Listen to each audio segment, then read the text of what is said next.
we talk about coming out and what do we say, what do we not say? We don't have to say anything. We just live it. Yeah. So even my parents, we didn't go tell my parents. They came to see our house that we bought. We're showing them around. And my father goes into our, Kathy's showing and goes to our bedroom. And he looks at it, says, "You sleep here?" And she said, "Yes." "Sue sleeps here?" And she said, "Yes." And then he says, That was it.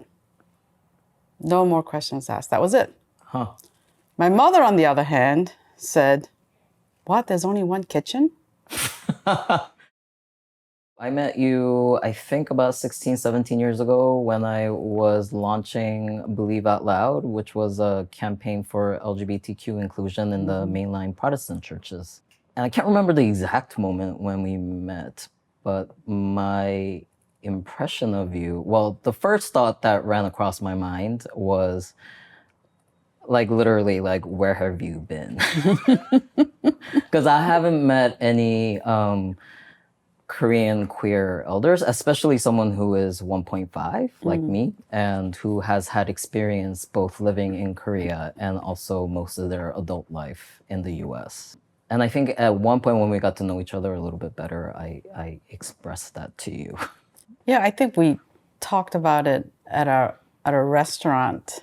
Oh yeah, near Union, and we decided to meet up because I think, if I remember, Belief Out Loud was the field site, and I was placing a student to work with you for the campaign, because at that time I was doing field education placements, and I met you through that.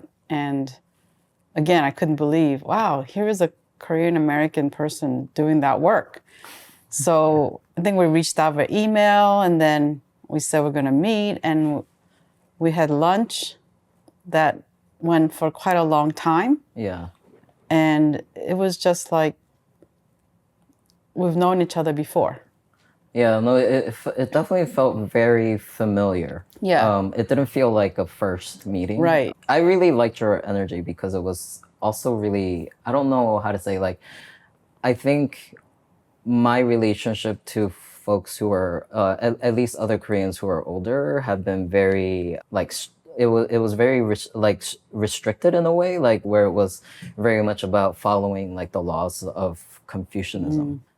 I really appreciated how open you were too, but also you were just very out too, and very unabashedly queer. You were just oh, this is just who I am, which, I never thought in a million years I would find someone who is all the things, right? Korean American, someone older, but also deeply spiritual and rooted in the church at the time, because that was very important to me. Yeah, I think we were both trying to figure out what it means to be Korean American Christian, doing this kind of work and living faithfully, truthfully. And when you said I was so out, I don't consider myself as, I don't go out there saying I'm out, right? You just live your life, honestly and normally. I mean, I don't know how to say it, because I never think about being this is a model of how to be a queer Korean. It's just we have lives, we have challenges, we have aging parents, we have partners, we have children, and we just make our way through with all its complexities, right? Yeah. And we don't say, well, and yet it's fully embodying all that in those ups and downs of life. Yeah, right? But I think, to me, it just, I don't know, I think for me, growing up in New York in the 80s and the 90s, it was really, especially in Brooklyn at least, it was very hard to find other Koreans, just as a baseline, right? But then I can't imagine for you how much more of like how challenging it was for even more challenging it was for you to find other Koreans or find community, and then to have like the added layer of being queer and just being like, I don't know, it's a little bit to me, it does blow my mind a little bit that you are able to, you still have community, right? Like you still have your peers and your friends that you've known for decades at this point. And because of the ways that I struggled around being open and out, like I can't really imagine what that was like for you and your peers and your friends. Again, it's something you just go through, right? I mean, I think what's important, what is really important is knowing what's important to me. So family is very, very important. And So how was your family? how was my family? Yeah. You mean when I came out? They were more concerned that I was happy. And I didn't come out in a vacuum. I had a partner that I brought home to say, she is my partner now, or I'm dating. They were more concerned about, is she the right person for me than is she a man or woman? Right. So when they checked her out and found her to be fantastic partner for me, then it didn't matter because they cared for my happiness. And the ways in which she also became part of my family very seamlessly. I mean, people look at us and we're a very close family. My extended family as well. We're very close. Kathy and I took care of not just my parents, but my uncle, my aunts, in terms of like gathering them for monthly meals. And, you know, we talk about coming out and what do we say, what do we not say? We don't have to say anything. We just live it. So even my parents, we didn't go tell my parents. They came to see our house that we bought. We're showing them around. And my father goes into our, you know, Kathy's showing and goes to our bedroom. And she said, so this is our bedroom. And he says, looks at it, says, you sleep here? And she said, yes. Sue sleeps here? And she said, yes. And then he says, That was it. No more questions asked. That was it. My mother, on the other hand, said, what, there's only one kitchen? So because that for was, her, it's like the woman has the kitchen. If you're two women, whose kitchen is it? You have one kitchen? That's amazing. And I said, yeah. And she said, well, don't fight with Kathy. That's what she said. And that was it. And, you know, they came to live with us. I know. And we were thinking about, do we have to unqueer the house if they're coming to live with us? But they were running around like, do we have to take down anything? So I want to ask you, since you're very sneaky, you've been just asking me all these questions. No, because I've been curious about these things. Yeah, I mean, we could. Yeah. Okay. No, that's fine. What I'm surmising that it seems like a total disconnect from Christian seminary in the Christian ministry to Mugyo as a Mudang, or, you know, and yet I'm thinking there's a through line here in terms of returning to ancestry, ancestral rights, reclamation of what we've lost. How does your theological voice continue It's so interesting. in your role now? It's so interesting you're asking me this question now, because it's something that's been very present on my mind this year. Okay. I've been myself wrestling with or trying to figure out is, as a Mudang now, like, how do I, like, what is my role, right? Like, how do I help facilitate that process? Is it about reconciling, or is it about just like helping them or guiding them through to a different side? Like, I know that ultimately it's up to the individuals. Right. And at the same time, like, I I want to figure out what are the ways that I can play the best supportive role in that process that they're going through. One thing that really struck me was when, as you know, Believe Out Loud was the last campaign I worked on before coming to seminary. And, LGBTQ rights and acceptance by the church was at the core. And it was such a huge fight and struggle. And one of the folks that I reconnected with, who's a seminary professor, she remembered when I was working on that campaign, that's when we first connected, like 15 years ago. And she also remembers when I had emailed her about PCUSA passing, to be open and embracing. And I just remember everything. It was such a constant struggle and a fight every step of the way. And then when I stepped into and when I found Mugyo and like really accepted the fact that this is the path that I'm supposed to walk in as a Mudang, the question of my gender identity wasn't a question. Like I was just accepted. Like no one asked me why. No one asked me what happened. Like no one asked me, did something go wrong? Did something happen to you? Like I didn't have to explain myself in any way. It was just the way it was. And it was such a refreshing way to enter a spiritual space for me that I don't know how else to explain it, but like there was no struggle. There was no questioning. It was just the way, it was just me. Accepted. Yeah, I was just accepted, but there was no like pomp and circumstance around it. There was like really nothing around it. And, to a certain extent, it could seem anticlimactic, and it just felt soothing to me that it wasn't an issue. It was such a non-issue. And that's the ways that I am trying to work with some of the younger queer Korean communities here or individuals here. A lot of folks have questions about, do my ancestors care that I'm queer?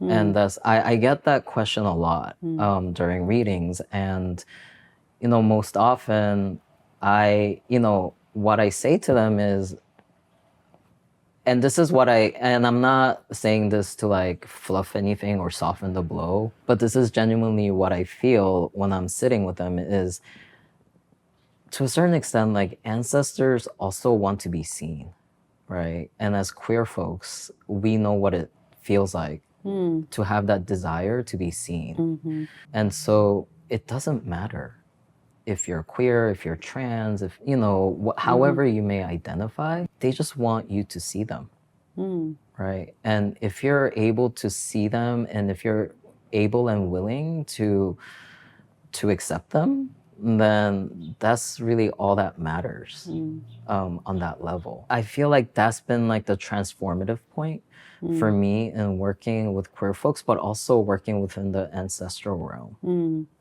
That it's a non-issue. So many of us are so steeped in the shame of being queer, and largely because of the church, because so many Koreans in the diaspora and also in Korea come through the church, and we have so much baggage to unload. First of all, I just want to say, like, well, I don't think you realize how dynamic you are, because you are a very dynamic person. I am? Yes, you are. Somebody told me that I had a tone like this, very, very quiet, very stable. No, but the energy you give out is, you're a very dynamic person. And I think that the field of theology is still pretty small, right? And then when we get down to like people of color, it gets smaller. And then we get down to like queer people of color, it gets even smaller, right?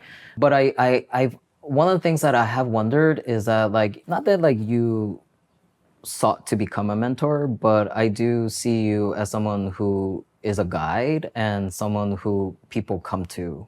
And there are more and more queer Asian American and Korean American students coming through Union now. And I just also wonder about like how the way that you've managed or navigated your own experiences and your life has helped with that. Yeah, I mean, I as you say, I don't seek out to say I'm going to mentor these people, because because I don't, that seems a little presumptuous for me. But what I do know is I will be very open about my life, and I will share my life with people. And if in that they see something that they find helpful, then I embrace that and I'm grateful. If they ask for me for more, then I will step in more and help whichever way that they would like me to help. I'm also, I mean, you talked about, your role as Mudang and how you support people you talked about it before about different religious traditions, whether you stay in the Christianity or whether you leave out, and you're basically not saying either way, but you want to guide them the way they need to go, right? Not the way you want them to go. Yeah. And I think that's I do a lot of that work, and partly because I'm also a spiritual director, and that's what they do. A spiritual director is about somebody who accompanies people through their journey. And that's how I see myself, as a company, if they want my company. I think there's a work that you do with the queer younger people that is about intimacy. Yeah. What do you think? I mean, you're definitely right. I think that there is a level of deep longing for intimacy and also fear around it. And so, I also sit with the same kind of conflict and tension. But yes, I do. The work, I think, that is really at the heart of what I do is I receive my ancestors, right? In the process of my initiation is my ancestors become my spirits, right? And I can't really put into words, but I am receiving them both spiritually and physically. And there is nothing that gets more intimate than meshing with them in that way. And I think that is what folks are really seeking. And that level of intimacy with our ancestors and our ancestry and our practice and our tradition and our root is something that I know I wasn't getting from the church. There was a different level, of practice, but that level of intimacy was something that was missing. I think that's when I realized that when I found Mugyo, it felt as if the right puzzle pieces landed in the right place. It just felt so organic. And that is the level of kind of settling in that I want folks to feel, right? To that level of intimacy and that connection with our ancestors. And yourself. Yeah. Right. And ourselves and right. our history and right. just also how much in that process we discover about ourselves and maybe even what we've been hung up on that is not as important. Right. The ways that you talk about queerness and the ways that I struggled with my queerness, right? And largely because of the church, because I stayed in the Korean church too, right? But that all of that just kind of dissipated when, I came into our traditional practice. Interesting. By the time I met you, yes, I was already, I wasn't struggling with my identity or my queerness. By that point, I was pretty steady. But I think meeting you, what that did for me was break a sense of isolation, right? Or that there weren't or the fact that our generation, I'm almost 50 now, but then that our generation were really the first ones to come out and step out as being queer. I think it was really helpful for me to know that, to almost to a sense, there's a lineage, right? I know you're one person and you're not asking for that, right?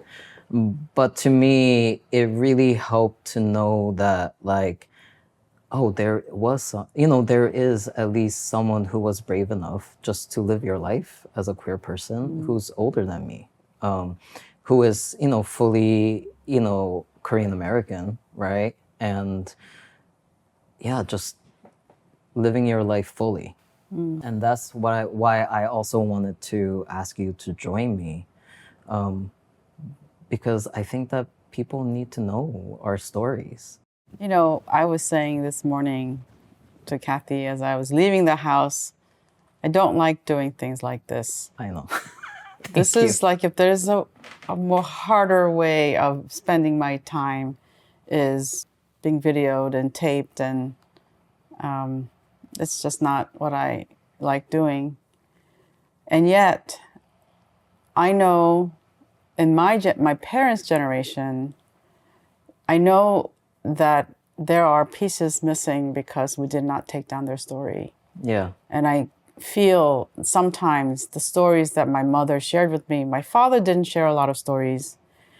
And that's the way he dealt with his own life and his trauma and challenges. But the way my mother dealt with it was talking a lot about her childhood, her experience, which I now look back and say, whoa, I haven't read any of these in the history books, because the lived lives, like everyday lived lives of people that make history, and not like people doing big things, but they're just living their lives. Their everyday lives. Yeah. And that, to me, is really important, to hear the everyday lives of people. And I know that whatever I have, I need to, share it, because it can't die with me. So there is a level in which that this, especially this Korean American story project, is so invaluable, because it documents everyday lives of people. And that's how I see myself. I'm an everyday life of queer, cis, 1.5 generation woman who's beloved, loving grandmother of two grandchildren. And yet that's the story that I want to keep telling, of our lives, where we came from, how we came through, because otherwise it will get lost. This project is so important because it gives us space and opportunity to leave. I want to talk about legacy as if it's like a big legacy, but every person's life's footprint, it's a legacy. But I mean, if we were to talk about queer joy, I talked about intimacy, and I want to put intimacy and then joy together, because we don't have enough joy in this. Well, There's so many reasons not to have joy, and yet we didn't get to where we are because we were fixated on just things that were harming us or bringing us down. Yeah. But that finding small places, unknown spaces where joy is present. So I know that when we've hit really hard times politically and culturally, where I found really kind of the joy and the happiness were in spaces with my friends and my community, right? Like, we could just be messy, we could be scrappy together. And, there's that level of shared understanding and intimacy, like you said, that gave us the resilience that we needed to get through these times. Exactly. And I think wanting to reconnect with you even more so during this time, like my body remembers, right, from the times in the 90s and how hard it was and how much we've had to lean on one another. But, we did it out of an abundance, right, of love for each other. And so that's what to me, the queer joy part is also having this connection with you, right? And the fact that at one point, I know we were having a conversation, and you said, sometimes I feel like you're like my long lost brother.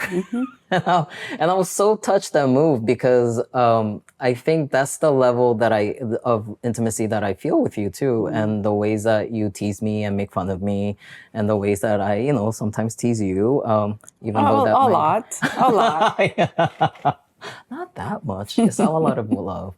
But that is kind of I think that is, for me, it does come at the base of our kind of shared journeys as who we are. And I do have deep, profound respect for you. And I hope you know that. Thank you. And it's mutual. Oh, thank It's you. absolutely mutual. I joined you because you asked me. So when Kathy said, why are you doing this if you don't want to do it? Because Hong asked me to join. Because whatever he's doing, I want to be part of it.